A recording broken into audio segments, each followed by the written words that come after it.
Today's episode, well, you guessed it. We're going to talk about Bronny James going 55 to the Lakers, the historic part of it, and then the other stuff that I think is worth discussing. And we'll do some of that with Dave McMenamin, a little outlook on the Lakers and the rest of the West as we get ready after the draft for some of the free agency stuff, some of the other potential trades that could be out there. And we have a Mega Kyle life advice today.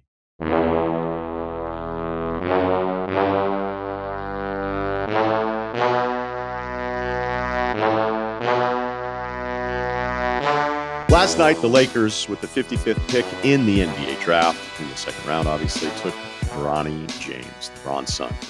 And that in itself, I think, is an incredible accomplishment, and it's going to be a historic moment when they're both on the floor together in an NBA game. Dave McMenamin, who we're going to talk to later on the podcast, tweeted out a picture of Bronny Jr. and his dad when Bronny was a little kid years ago. I think it's in the Cavs practice facility. And when you see that picture and you realize that this entire thing has become real, I'd like to think even the most cynical of us could at least appreciate that moment and what this is. And look, there's a lot of other stuff that I want to get to with this topic, but I think that on its own, if you could just look at it and be like, hey, a father is going to play with his son in an NBA game and make history. And here they are. Here's this picture years ago and this whole plan and hoping that they could pull this off. Well, they did it. And I do think that on its own, that's an incredible thing. I mean, this is something LeBron and his camp have been talking about. I think the first time I'd heard about it was like 5 or 6 years ago. And you're starting to pay a little bit more attention, going like, is he even going to be good enough to kind of pull this off? Well, they accomplished it. And it's going to become real this upcoming season. I remember thinking it was really cool when Ken Griffey Sr. played with his son, Ken Griffey Jr., same lineup, 1990. I checked the box scores the next day, wondering what they did. They eventually both homered in the same game. First time that had ever happened, I believe. Same lineup, father and son in a baseball game. Yes, Ken Griffey Jr., a better prospect than Bronny Jr. But I imagine that first game when Bronny checks in, takes the floor with his father, I'm going to be watching. A lot of you will be watching. And that moment, if you can detach it from all the other conversation around it, it's going to be something most of us can appreciate. And even people that make assumptions about me, childless or whatever, like, man, I'd like to think my head and more importantly, my heart are going to be in the right place in watching that actually happen. You could also say, hey, man, it's the 55th pick. Who cares? It's not like the Lakers gave up some huge asset or risked losing out on somebody else by doing this. I've been telling you for years, I think second round picks are like one of the most overrated things. Some team would be like, oh, they have 7 second rounders in the next 4 years. Like, oh my God, it's incredible. I feel like it's a lot like the 7th round pick in the NFL where they'll take some rugby player going, I wonder if this guy can play guard. But there are a couple of things that I do want to bring up. I thought the coverage last night was a little weird in a way. I understand the celebration of history and what this means for a father and son, but it felt like we were getting lectured a little for the other part of this, which was clearly the only reason he was drafted is because of his dad. Nepotism came up. Stephen A said, quote, I don't want to hear it on nepotism, even though 6 years ago he said Romo's success as a broadcaster was because of nepotism. And 5 years ago, he said that James Dolan was silver spoon and born on third base. Nepotism is always a fun conversation because the people that benefit from it want to tell you that it's not really the reason. Like, okay, not all the time, right? And then on the other side of it, the person, the father or mother that's in power that can help out a son or daughter, like it's their kid. I think most people would want to make sure their kid has a great chance of fulfilling their dreams. And if they're going to get criticized in the way they do it, they're going to be like, all right, whatever. I don't want to hear it. And that was part of the conversation last night because nepotism is rampant in coaching. There's some ownership front office stuff that happens, especially with new owners in sports, where all of a sudden you start looking at like the executive directory and you're like, wait, what? Look at how many family members are working for this team. But what are you supposed to do as the person in charge? Tell your kid no or give this high profile job to a stranger? It's probably a challenge. But I do think that there's a difference between ownership and some of the corporate structure stuff as opposed to somebody getting a uniform. You may disagree. Do Bucks fans think Thanasis is cool? Do you think there's other players in the Bucks that are talking about Thanasis going, it's a good thing he's on our side? Now, the draft in itself has become a very positive thing, and I think it's been going on for years. It's a celebration of a bunch of young men realizing their athletic dreams in ways that most of us will never, ever come close to tasting. And even though I could maybe really dug deep on a player and I'll watch them and I'll think they'll stink, and then I hear 5 guys on the desk talking about how amazing that player is, and it's taking 20 seconds. I'm like, oh, that guy can't even dribble. And I'm at home watching it. I go, okay, what do you really want? Do you want someone up there to say this guy can't dribble? Now, you may want that, and I may want it as an NBA fan, but the draft, both NBA, NFL, even some of the NHL stuff that I've watched the past, baseball, I used to watch the baseball draft. It is about a celebration, and I think maybe it's a nice thing that everybody decides on that night and through those rounds that they want to be positive. But I would have just loved a little bit more of a basketball conversation around it. I felt like no one really wanted to push back on Bronny, the player, and the real breakdown. And for all the reasons I just mentioned, I totally understand it. Javonte, who's great, I think is great on the draft, runs circles around me. But this was different in the way the buildup happened and the way the coverage went down. If you go back to the 24 mock that we first saw over a year ago in 23, he had Bronny as the 10th overall pick. I'd imagine that was motivated by like, who cares? It's 23 and we can change it next year. There's certainly the medical part of this that limited how much James could even work with his team. As a freshman coming in, that puts you at a disadvantage. But if we just go based on the games that we watched, if you watched all of them, you didn't really notice him. He was listed at 6'4". That's not true. His shooting splits were 37, 27, and 68%. He's clearly a smart player, makes some nice passes, does some role player things. When people start saying like he could be like a Drew Holiday, you mean like a Drew Holiday who's like awesome before he came the 4th or 5th option for the Boston Celtics? So that's a pretty big assumption. Maybe I wanted that a little bit because I felt like when I watched SC games, it wasn't James on the back of the jersey, I would have never gotten done watching those games and be like, you know who I like was that guard that came in off the bench. I just don't think that would have happened. So what does that mean for Bronny? Because this part of the story seems like it's ignored quite a bit. Like, how much does he want this? What kind of pressure is he going to face? What's going to happen if he's not making any kind of impact and he's taking up a roster spot? What happens if the Lakers struggle? Like, is this actually a really tough spot for him? Now, you could say, well, yeah, if he did it the other way, he'd also not have been drafted. So if this is the way to get him there, then this is the way to get him here, despite some of the concerns that I would have. Because, look, the roster spot question, it's not a great one. A lot of hardcore fans can lose track of who the 14th and 15th guy on a roster is. But if there's any kind of roster spot jam, he's not getting cut.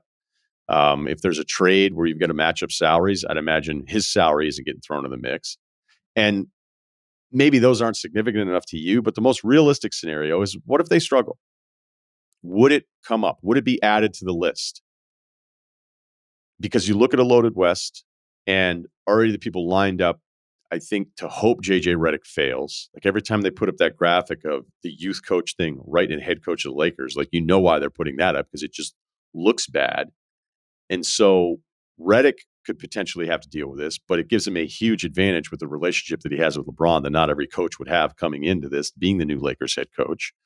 But if they were to struggle and he's on the team, it's just going to get added, because that's what we do. Because when we look for things to blame, we start adding together a list of things that may not even be relevant, right?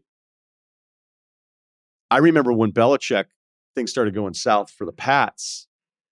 You're like, wow, he made his son Steve the defensive coordinator. And people would be like, yeah, I know. What's up with that?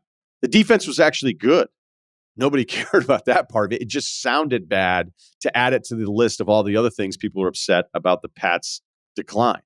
If the Lakers struggle, it's going to be added to the list, even if it has nothing to do with Bronny, because it probably won't have anything to do with him. I'm impressed that LeBron, Rich Paul pulled this off. It was impressive for the historic part of it, and impressive that it seemed like everybody was completely on board with it. But as historic as this is, I wonder about Bronny. I wonder about how he's going to feel. And if the moment is going to be worth everything that could potentially follow.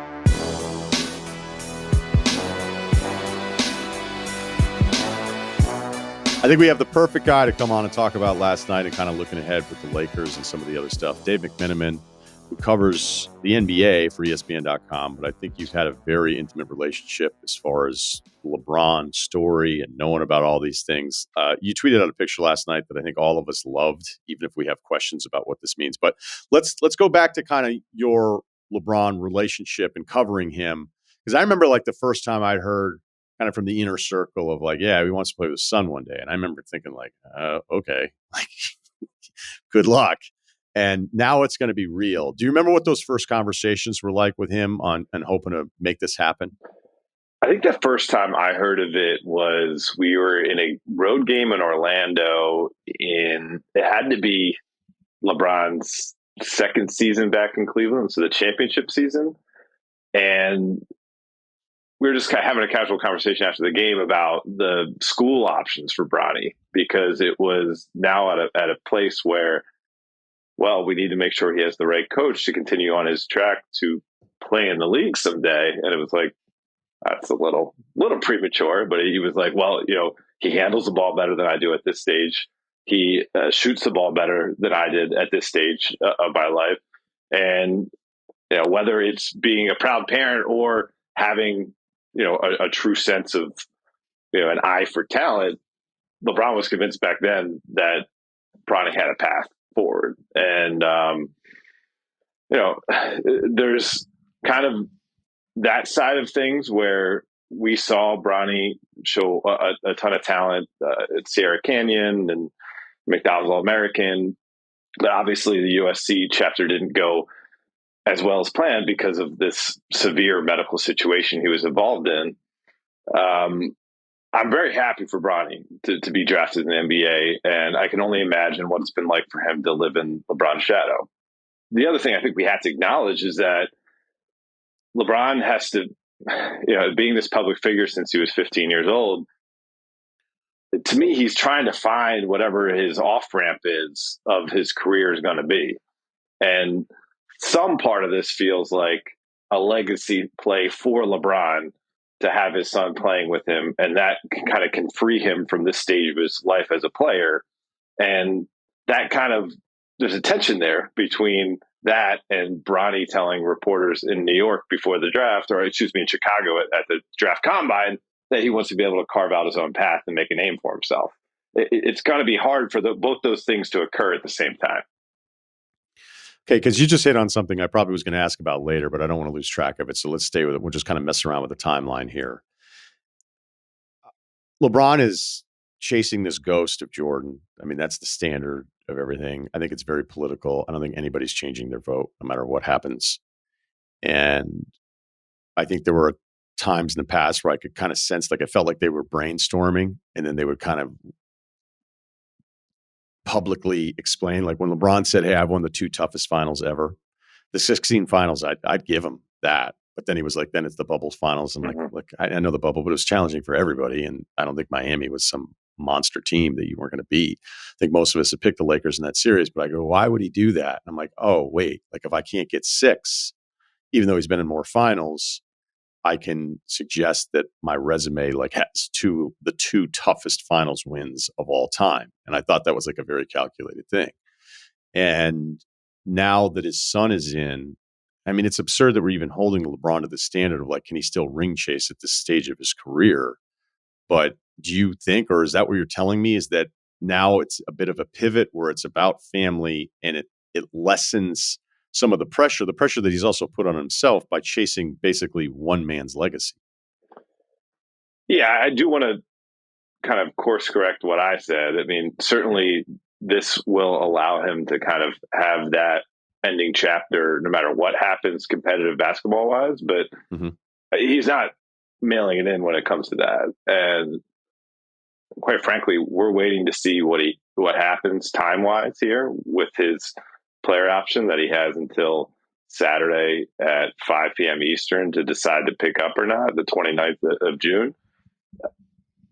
We could see where he takes a little bit of time there in order to continue to exert whatever leverage he can on the Lakers so they just feel a little more, I don't know, pressure's not necessarily the word, urgency to get this roster in a spot where it truly can do the thing like JJ Redick said at the intro press conference, where they can be, in a conversation for a championship contention, because clearly they're not right now. They're not even close. I know they played a really competitive first round series with the Nuggets, and that was the defending champion, but some major stuff has to happen here. LeBron's the type of guy, he wants his cake and eat it too. So he would love to have the championship on top, but I just think this gives a kind of poetic ending no matter what happens competitive basketball wise.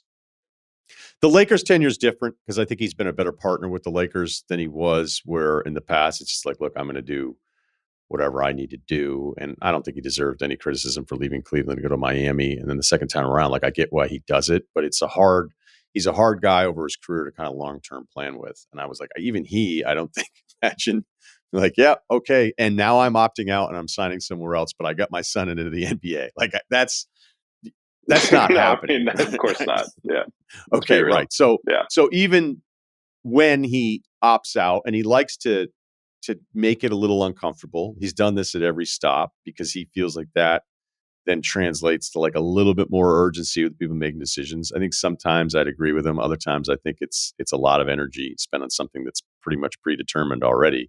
But your expectations are what? That he opts out and hopes that makes it a little awkward after they just drafted his son. Yeah, I mean, I guess it's not necessarily the awkward part of it. I think it's just the like, you hold up your end of the bargain here, and then we'll be a willing participant in inking the contract and being a visibly comfortable and happy partner, and for a Lakers brass that doesn't necessarily enjoy the choppy waters of the negative press that can come in the comfortable circles that they live in LA.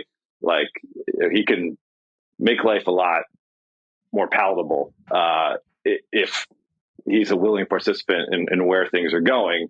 But I think that needs to be shown to him. And again, I'm not like suggesting that there's going to be anything protracted coming out here, or this is going to be something where there's any sort of dissension between the two camps. But this is how he's conducted his business in the past. And the biggest question mark now is just, what's the roster going to look like? Like, there's some work, major work to be done for this team to look like a team that you could consider even like avoiding the play-in tournament, let alone being a championship contender. Who are the remaining realistic targets to pull off raising the talent level for, say, the starting five for this team? I don't think anything is super feasible during the summertime. I think we could go into February where they are pulling off kind of what they did on the fly 2 years ago, where, at that point you can make a move. Of course, D'Angelo Russell, we have to see what happens there, whether he opts out or not. If he was to opt in, then you have that $19 million salary combined with 2 future draft picks, and you could probably get something done. But barring that, you'd have to be willing to part with, probably someone like Austin Reeves or Rui Hachimura to even begin a conversation about the guys you could target. I don't really want to play like the name game. Like someone they certainly could use, and they'll probably be marketed out of it. But someone like Jonas Valanciunas, who by all accounts is, no one really thinks he's going to be staying in New Orleans. If you can get him by any stretch of the imagination, and whether that is opening up the full mid-level exception by LeBron taking a haircut on the extension that he signs. Like, obviously that's probably below market value for Valanciunas, but I don't know where his head's at, in terms of, he's done a lot in his career, and would he be intrigued by living in Los Angeles and playing with a team that is kind of foot to the fire every night? Some guys like that. Some guys, when they get to a certain stage of their career, like, let's go live that experience. I don't know, but certainly at the top of the list, they need a true big. Christian Wood already opted in. Jackson Hayes is player option. Both those guys had moments where they were effective players last year, but if they want to maximize LeBron and AD in the front court, they need like a true big to pair with them. I could ask, like, hey, why would D'Angelo opt in, knowing then he completely takes out the control, and it's what, the 1 year around 19 million.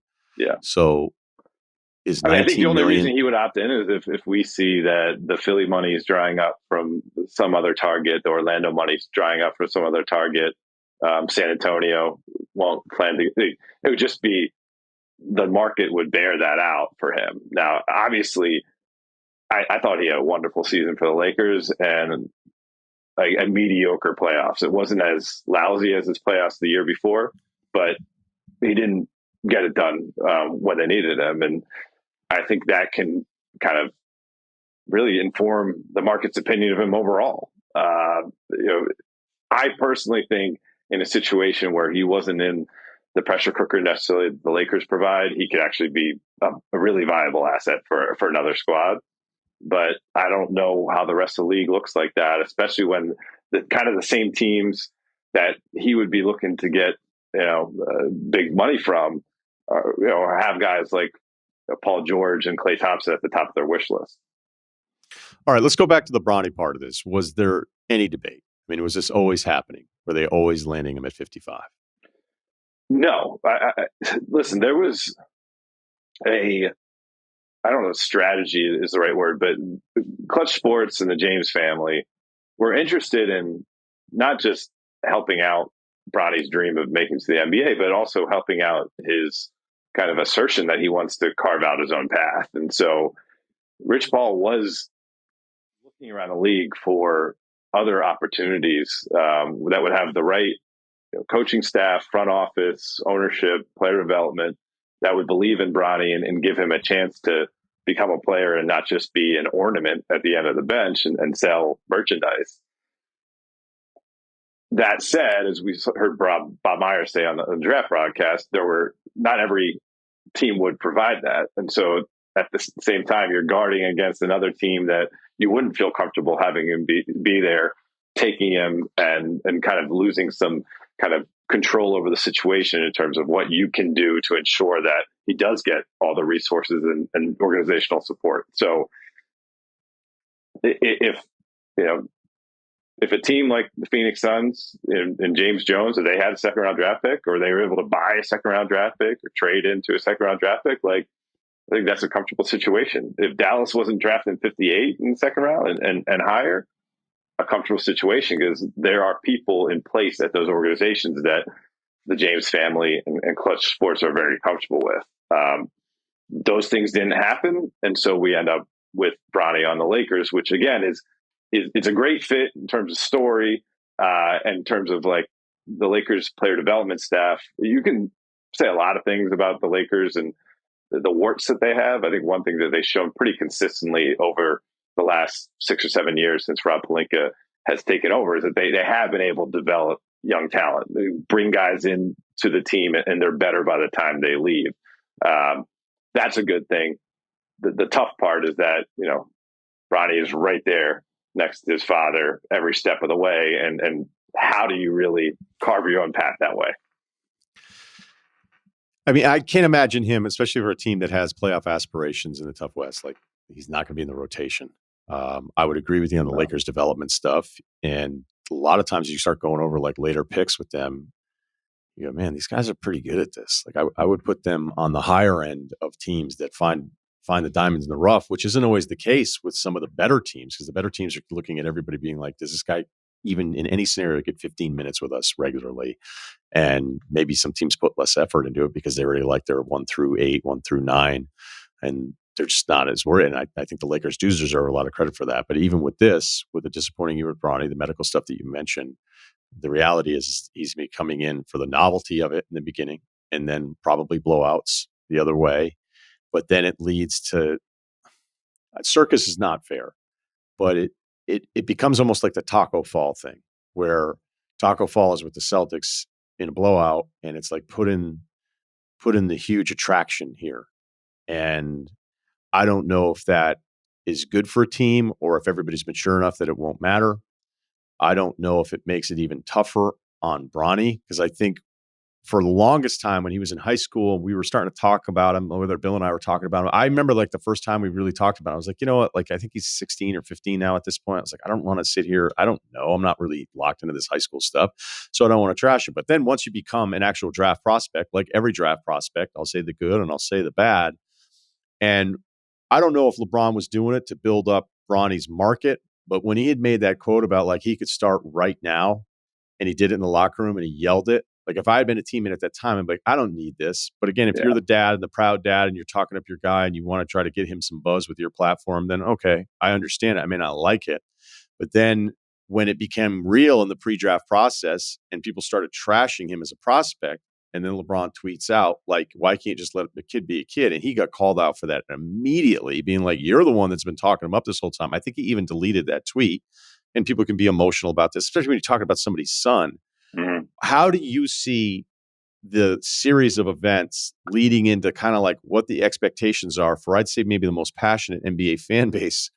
And I think most smart Lakers fans like aren't expecting, hey, how come he's not shooting it better? Like none of that really matters. I wonder if they were to struggle, if this would become an added thing to criticize, even though it would be completely unfair to Bronny. I mean, I think the biggest X factor here, and like I don't think we can overemphasize the point of this, is that last summer in a sweaty gym at USC, the kid had a cardiac arrest, and like that kind of like threw everything off in terms of the prism that we can rationally judge where he is or where he should be or where he could be as a player right now.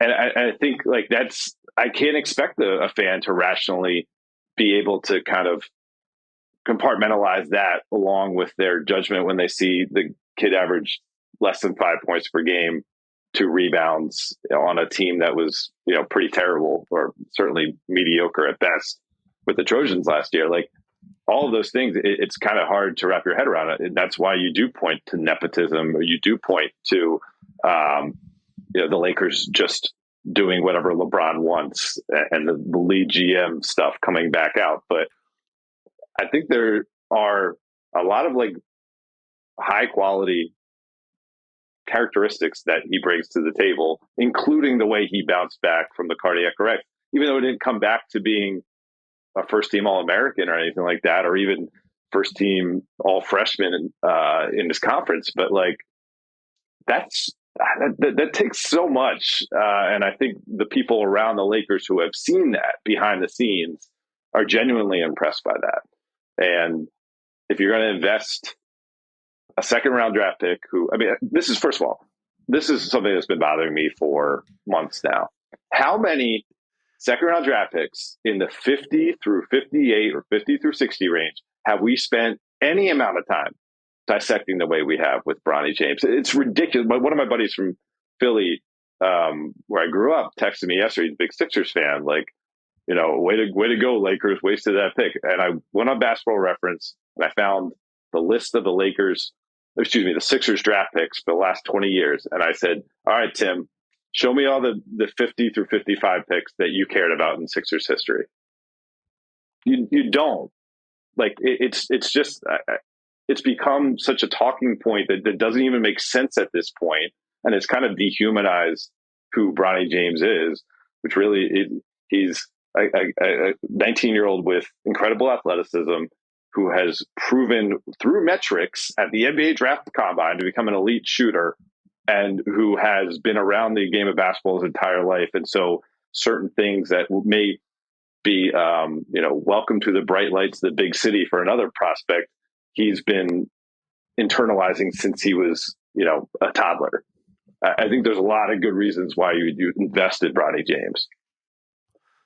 Poor Tim catching strays on a national podcast here. We completely agree, because when I talked about it in the open, we completely agree on the 55th pick, because realistically, to say, oh, they burned the essence, like no one cares. I think they're collectively so overrated. Like when Hinkie used to stockpile all these second rounders and people get all excited about it, I just like, okay, cool. But I do worry about once we get past how cool that moment will be, and then if the Lakers aren't good enough, right?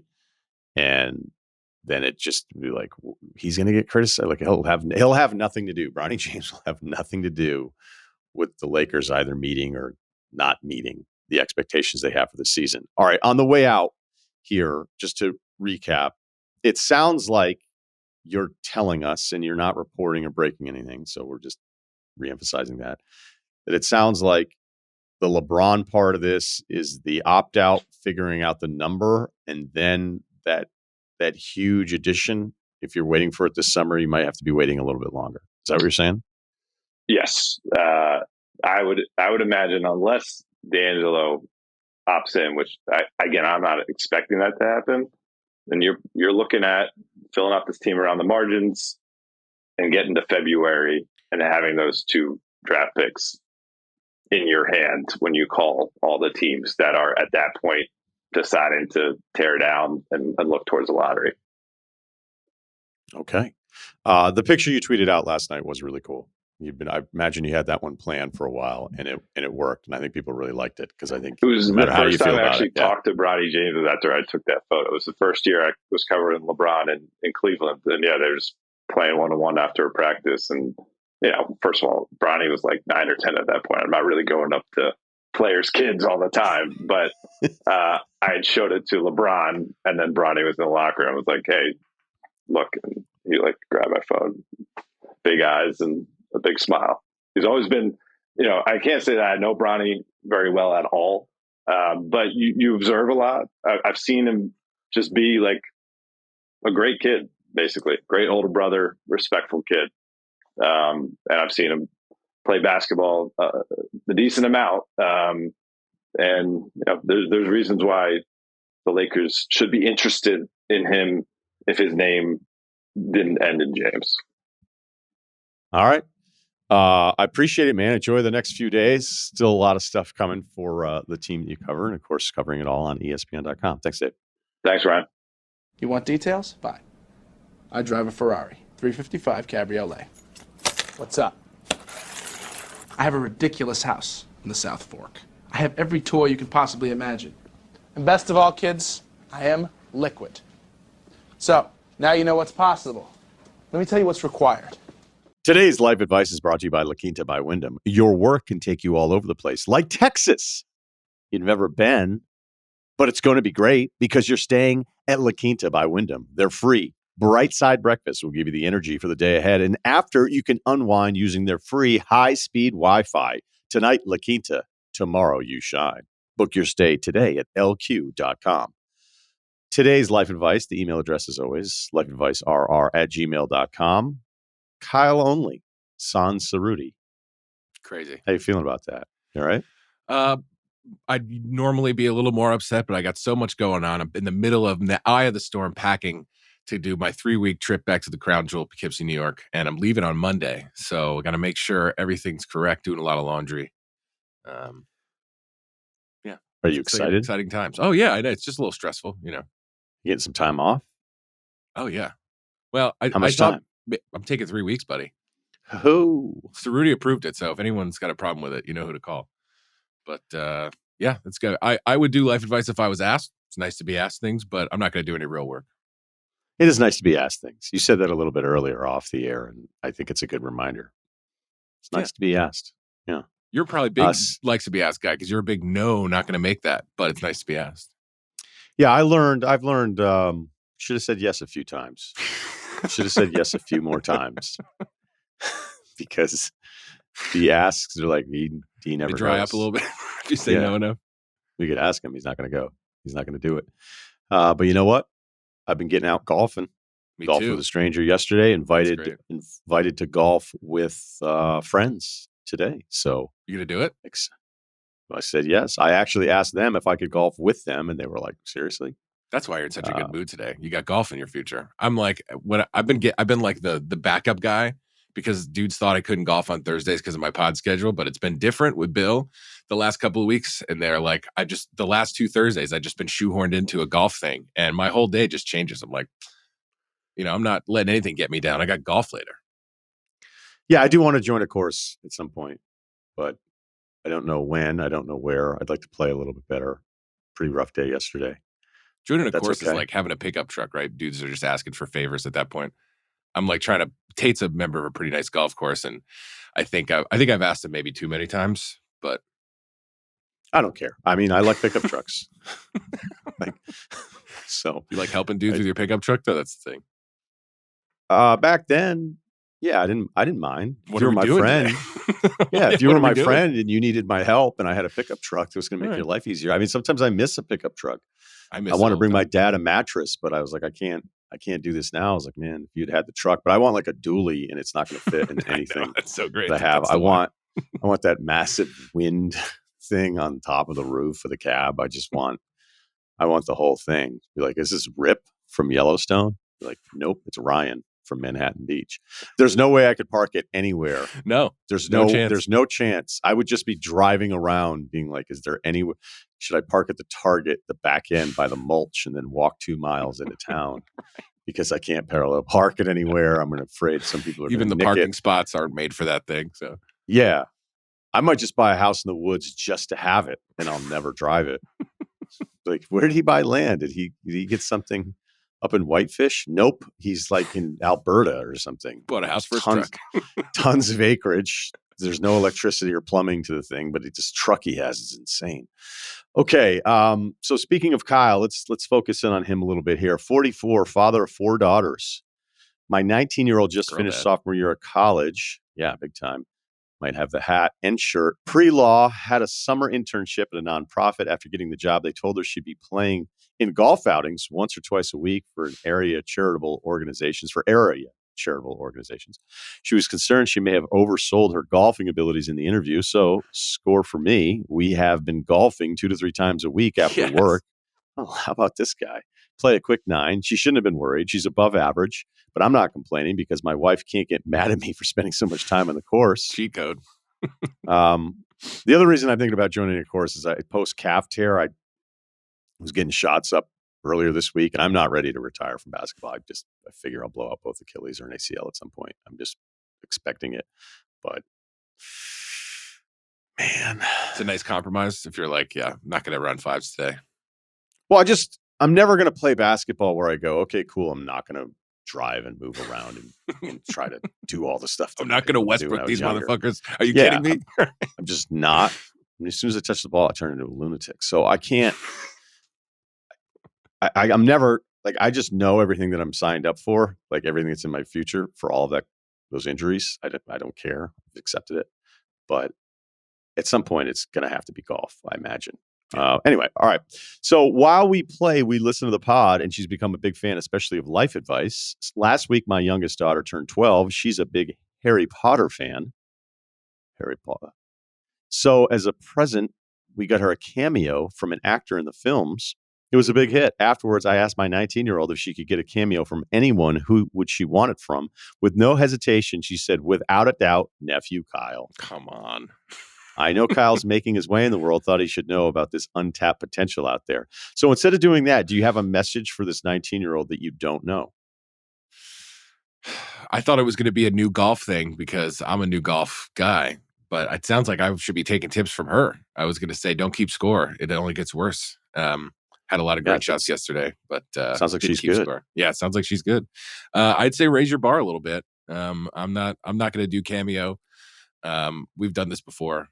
Just like, I think it's just hilarious. Whatever price I pick is either going to be ridiculously high or kind of embarrassingly low. So it's 2 sides of the same coin. So I won't be doing cameos, but thank you very much for your thoughts. Okay, that was nice. Very professional. All right. Hey guys, this one's titled Ryan's a Liar. Thanks. Hey guys, I've emailed in before. I asked the Herbs question at Denver show, but was not in attendance. Poor man's Primoz Brezic. I forgot his name. What was the question at the Denver show? Herbs, best dive bar ever. We went. You and I hung out there socially afterwards. Nice. Yeah. It was tough. We put together a huge Denver crew on a Tuesday. I was impressed. Lost a guy that night. It's a good time. Yeah, you lost a guy. I had guys checking in being like, don't do that on Tuesdays very often. Work is tough. So the email continues because I'm curious now. Subject line may be a little aggressive, but Ryan seemed pretty adamant about skipping the pre-draft coverage this year. What suckered him back in? Call from Bill on Monday of draft week. I haven't got into it, but yeah, your boy's had a lot going on the last, I would say, 2 months. So with everything that was going on, I was like, what am I doing? Because last year I didn't do anything on the draft. So I also had this epiphany while I was in a hotel room a year ago where I was like, maybe you don't need to do 70 scouting reports anymore because you actually didn't do anything this year. And I wasn't upset about it. There was no, because I'm just probably too honest at times. There was no like upset element of not being on draft coverage the way we had done it before. But I was kind of like, all right, well, if that's what we're doing. So then I'd kind of gone into this being like, look, I'll probably watch 30 to 40 guys, probably not with the same depth that I've done the previous 20 years. But if I'm not going to be doing anything, and then we're going live, Monday, no edits. Yeah, he was like, we're going live first and second round. I go, look, I can do the first round because I've watched enough to have an opinion, but I didn't feel great about my opinions and this draft class on top of everything else. I'm just sitting there going like, what's wrong with you? Like, I can't figure out. And then I said, I can't do the second round. Like, I just can't. There's no way I would be an asset. There's more qualified people than me. So that's why we're on Friday and the whole thing. So I was excited to do it, to be honest with you, because I love the draft. So no complaints. And I guess I did lie. I lied to myself. Okay. I don't want my wife's vegan friends at my house anymore. 5'9", 185, mid-30s, no gym stats, mostly body weight exercises 4 times a week. I bet you that guy's not tearing his calf. Good for you. Basketball comp, mostly a facilitator these days, can find angles and passes but can't really shoot. All right. A couple weekends back, my wife's friend from college and her husband visited from out of town for the weekend and stayed in our guest bedroom. My wife and her friend are still close, and the husband and I get along fine. They have a young daughter who's close to my daughter's age, so we thought it'd be great for us to hang out, for our kids to play together.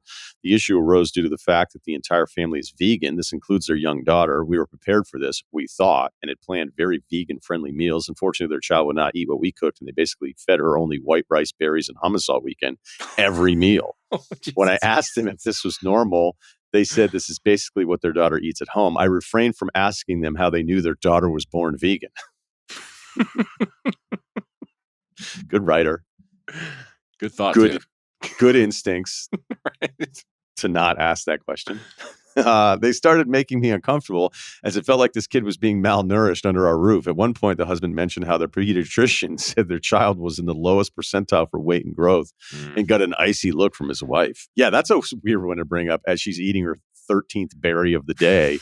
Like, actually, our pediatrician's like, he's concerned. Yeah. Our levels are way off. The wife, the mom, the vegan mom just being like, ugh. All right. So I was stressed out the whole weekend. After they left, I told my wife that I didn't want them in our house again. Ugh. I get the parents being vegan, but it feels weird to me to force a growing child to be vegan. I try very hard not to judge other people's parenting because being a parent is hard, but I think I have to draw a line in the sand on this one. Am I wrong about this? Or am I being too judgmental? Nah, you're wrong, dude. I thought this was going to be like do you have anything else? Actually, we're vegan, but we also don't have anything that's been in a factory either. Like, I thought it was going to be something like that. Yeah, I think you're overreacting. You're just a little uncomfortable. I think when anyone comes into your space, there's going to be something about them that'll make you uncomfortable or something like that, you know?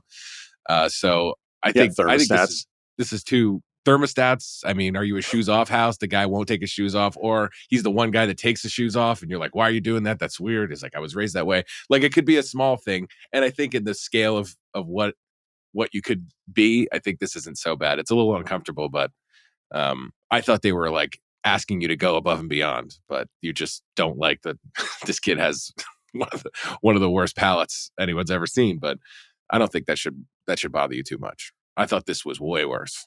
It's not. So, okay, but your answer is based more on your expectations of where you thought it was going. And I, too, when I read it, thought that it may lead to a potential conflict. So is there anything... I mean, that's just tough. It's just tough to tell another person like, hey, I mean, think about the exercise you would have to go through. You tell your wife, because you know they're going to want to hang out again. Your guest house sounds sweet. And like for another couple to be comfortable enough to stay in your guest house for the entire weekend. You've got the kid connection and all that kind of stuff. And then your wife is really good friends with her. So that means they're like committed to it a little bit. I don't know how far away they live, so maybe it's not really that much of an issue. She should probably factor that into the whole part of it. But to then tell your wife, like, I don't want them here again because their kid only eats rice, that seems a little excessive. Yeah, I think you're gearing up for an argument with your wife. I think she's going to be like, "You're insane. What are you talking about?" And if you defend that position, I think you're just not going to like where it goes. I would just find a way to be less weird with it. Yeah, because everybody has, like anybody that has friends over that has kids, there's going to be something where you're like, "Wait, this is how you guys do this?" Yeah, exactly. Exactly. Yeah, I remember there was it was like, again, everybody's in the friend zone when you're like 7.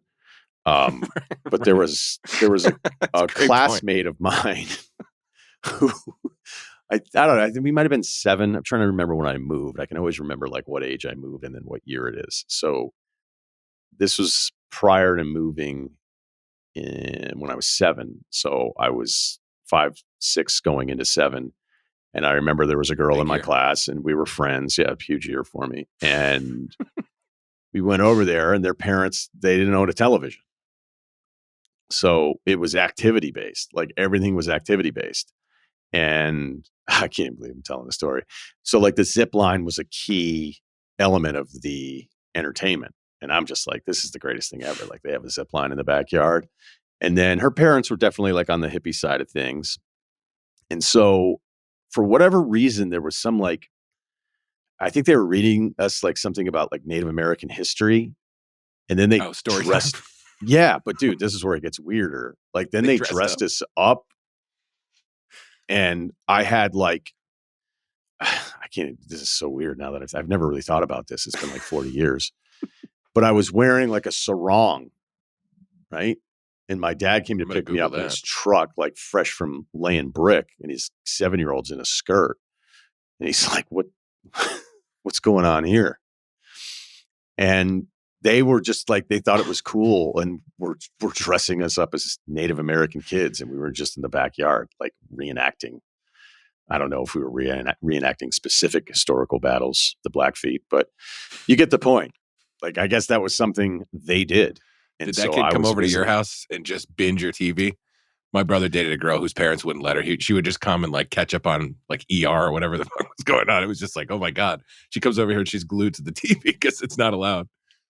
Yeah, you just have to imagine like if you don't know what's going on as the dad, and my dad's coming to pick me up being like, what, they dressing my son up in girls' clothes? Tell me exactly what happened over there. Yeah. My name's Chief, want to watch TV. Right? Chief, where are the cartoons? So fuck. I just think there's all sorts of stuff. Think about this. You're likely going to get in arguments with your wife through the rest of your marriage. Is this really one that you want to use? Or can you get to a place where all right, yeah, like the kid's eating a ton of hummus, rice, and berries, and that's just what's going to happen. And there's no way you can ever tell them because they're just going to hit you back with the preservatives and additives and every other thing. And it's not that they're even wrong about those things, but I don't know, maybe you make a protein shake and you throw some berries in it and you ask the kid if he wants to take a sip. And then, there you go. Start gain season. Yeah, don't fight with your wife about this. This is silly. Quitting Equinox because of a secret celebrity room. 5'9", 275, 375 bench, 425 deadlift. I don't squat. Okay, so this guy is a bowling ball of muscle. Those are some massive numbers, the bench in particular. Okay. Basketball comp, poor man's Marc Gasol.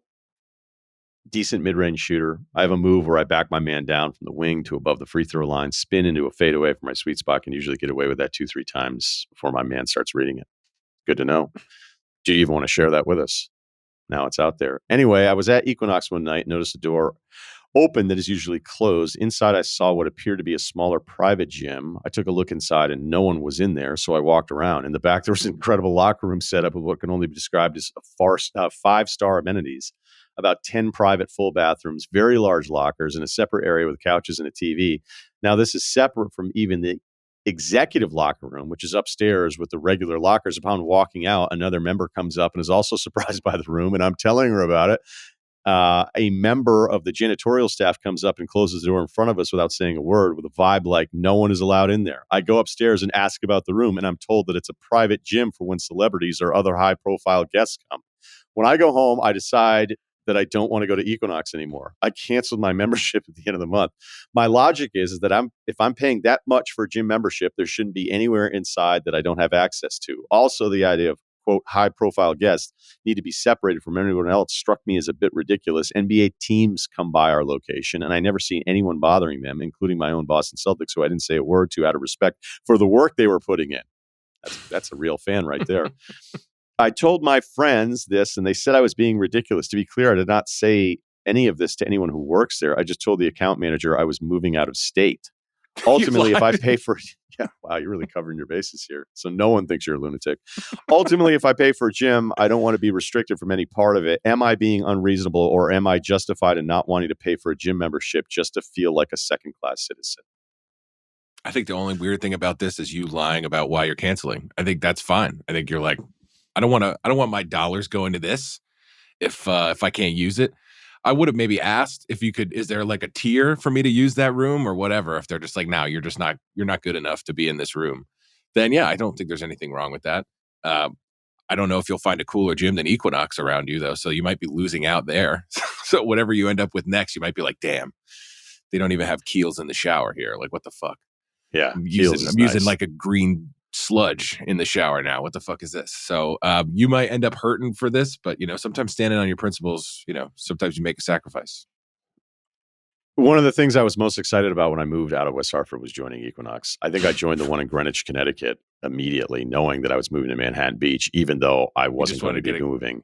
Get a good lay of the land before you just want to start the process up. So as a long time Equinox member, I am a big fan.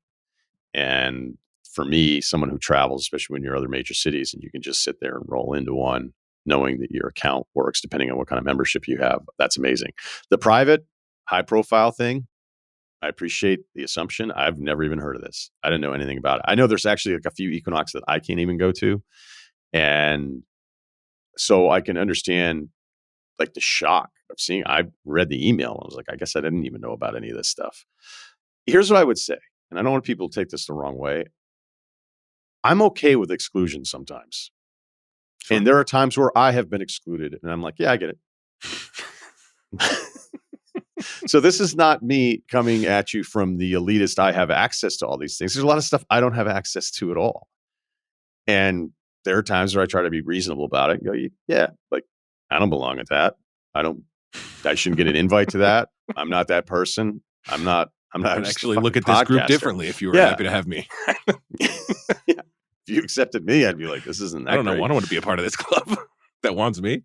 Yeah. So I think there are very different principles that people have where you're thinking, okay, well, first of all, are you paying as much as the other people are paying? Is there potentially like another tier of payment that gets you access to this? Or is it with the way everybody's obsessed with filming everywhere? It's like, hey, if you're kind of famous, let's not have somebody potentially getting some footage of the goods. Yeah, that room is for people whose PR guys call before they show up. Like, hey, is there anything we could do? Yeah, and I'm sure there's some people getting into it that you're like, what is that guy? What are his downloads? Why is he in there? But downloads. I think all of us should have a little bit better of approach of just going like, yeah, I don't belong in that. I don't. Like, why do you care? You like the gym. It's an awesome gym. Yes, it is an investment in comparison to other gyms, but that's kind of what you're paying for. You're like, in a way, you've already decided that by joining Equinox, you're okay with the exclusion of others because they don't want to make that financial commitment that isn't for everybody, which I totally understand. But when I hear about like golf courses and stuff, it's like, oh, that place is like really, I'm not offended. I just concede. Right. I think your next gym is going to let you know if you're upset about this or not. I think it depends on where you end up. I'm sure there's like mom and pop Equinoxes out there. They're not Equinox, but they're like a level of service that you'd expect from an Equinox or something like that. But I think if the next place you land, if the difference is that stark, you might think about how important those principles are to you. But for right now, I think it feels good. You're like, fuck me, well, fuck you, and that feels good to say. But if you can't go back, that might not feel as good. So I guess enjoy this moral high ground while you have it, because you might actually want to backtrack. Yeah, will you actually go, you know what, that was a pretty sweet gym. I shouldn't have done this. I don't think that most Equinoxes have this, by the way. And I've been to a bunch, but maybe that's the whole point, is that all of them have it, and I just never knew. I would think the one by you probably would have it, unless that's just in an area where it's like everyone already knows what it's like to be celebrities here, so we're cool with it. I don't know. Yeah. I don't know. I if they had it, it would be news to me, and I've been there since 18. All right, last one. 6'5", 220, no gym stats, but my hidden talent is that I was a semi-pro bowler back in the day, though I don't hit the lanes much anymore as an early Prices career are going attorney. Up. Have you tried to book a lane lately? Dude. No kidding. Might as well join a fucking Equinox. I always wonder about that. Alternative income. Is bowling coming back? A lot of these bowling alleys are turning into like the one in Poughkeepsie turned into like a bowling alley / axe throwing / laser tag. It's like they keep going bigger and bigger. I feel like your insurance goes up with axe throwing. Definitely.